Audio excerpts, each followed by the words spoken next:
I just watched Venom 2, Let There Be Carnage, and I wanted to take a minute to ask, what Carnage were they speaking of? In this video, I will be talking about why I was disappointed in both the Venom movies and how that disappointment deepens because of the franchise's potential. There are a lot of elements to Venom that could have been great, but were either mishandled or poorly executed. First, let's talk about the movie's rating. I will be eternally baffled by Sony's insistence on making the Venom movies PG-13 for airing in theaters. Venom's inherent link to the Spider-Man franchise does not mean it's meant for children. Venom is not supposed to be a likable kid's hero. He's an adult anti-hero.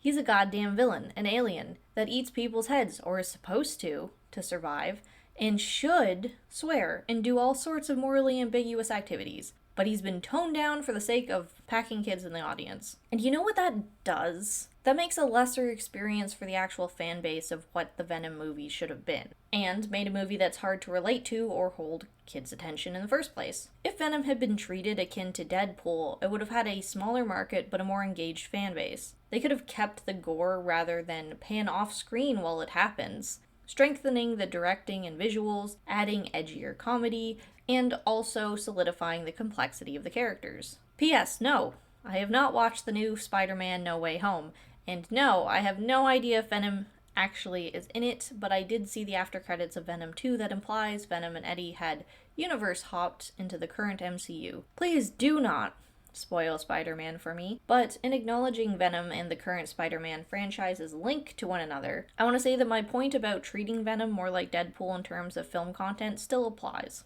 You can bring R-rated movie characters into a PG-13 movie, it's just a matter of doing it well, having logical barriers that prevent the content from airing on the R-rated side. I mean, look at the fan base for Deadpool compared to Spider-Man, and yet, Deadpool x Spider-Man is the hottest ship in the Marvel comics you've ever seen. And I say that objectively, anyone feel free to come and fight me over it. Their chemistry can't be beat, and that's because the contrast between the smartass mercenary and the witty good boy. Doing Venom justice in its own movies would help the franchise more than inhibit it from being compatible with Spider-Man, which was the end goal that they did themselves a disservice accomplishing. Okay, now let's talk about the humor. As poorly written and oddly juvenile a lot of the jokes in Venom are, I can't see a kid understanding or laughing at them. And can I say, I'm very confused by the joke writers for the script. They set themselves up for a joke, like an easy joke, and then they just don't do the rational follow-through. Part of me wonders if it was to subvert our expectations of the jokes, but that really just forced me into an eye-roll response. The whole point of a joke is a payoff or a logical disconnect, but we just got a less funny response in the same vein as the setup alluded to. Like, okay. All of Venom's intrusive dialogue when he's drawing Eddie's attention away from someone else were mildly annoying instead of amusing. The comments he made were so forced, it was a little bit painful. The humor in Venom was one of the things about it that was the most disappointing, because for a few moments, I did like it a bit. I could see the potential in what they were going for. The execution was just wrong. Like Venom getting on stage and discovering himself in front of a crowd of humans. That could have been a genuinely cute moment, or at the very least an awkward one. Especially if in ending his speech he chose to be himself and eat someone's head in front of everyone, accepting his true self, but he just walks away and drops the mic. Drops the mic like the hideous burst of sound that produces wouldn't hurt him, which is something to point out as a logical oversight. Venom 2 felt like they had things that they wanted to have happen, and no good story to go behind making them happen. So let's get on to the plot. There was no plot. No.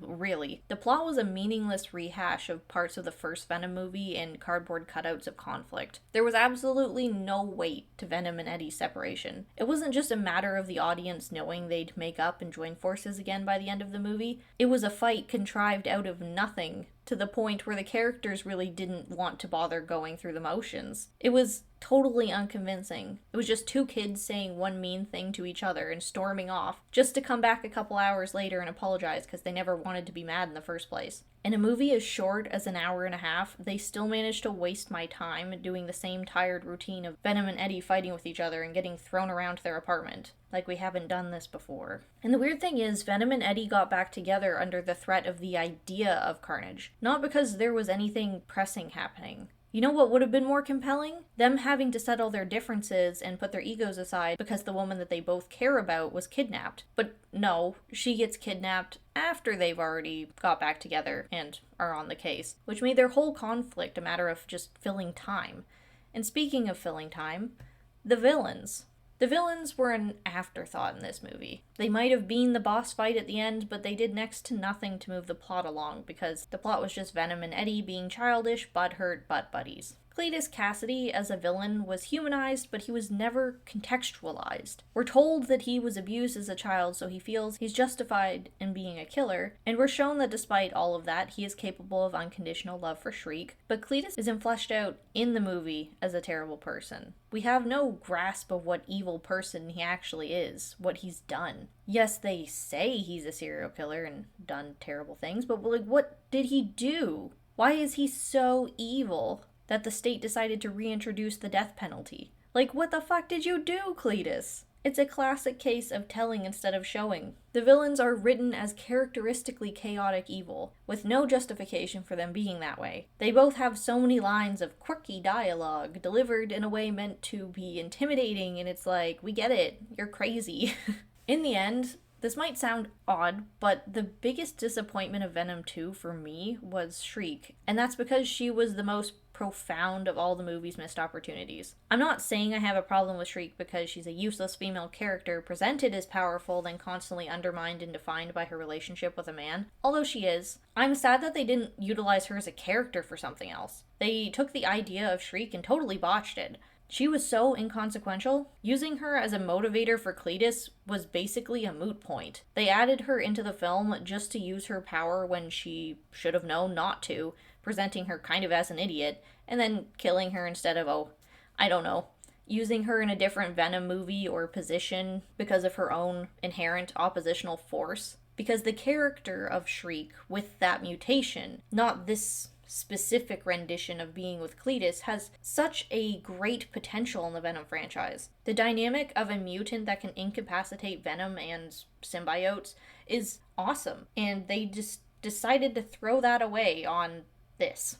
Not to mention Carnage as like the villain to Venom, like Abomination is to Hulk, and they just basically threw him away as a character too. There was nothing fun or endearing about him. He was a moot point. Where was the fucking Carnage? If you've watched the Venom movies, let me know what you thought about them. Maybe they leave such a sour taste in my mouth because they're poorly done in the direct wake of how popular the MCU became. I know it's hard to stack up compared to a lot of recent Marvel movies, but I can't help feeling like they made the second Venom movie simply to make a movie, and just so they can tie it into something bigger. Which scares me, by the way. Like I said, I haven't seen the new Spider-Man, but that end credit on Venom 2 got me shook. I'm skeptical how the Venom franchise, which is such a chaotic cluster of poorly done pieces, can do anything good for the Spider-Man gems they've been putting out lately. And I'm very, very scared what will come of this new development. But I guess I'll just have to see, because all the theaters are closed and all that.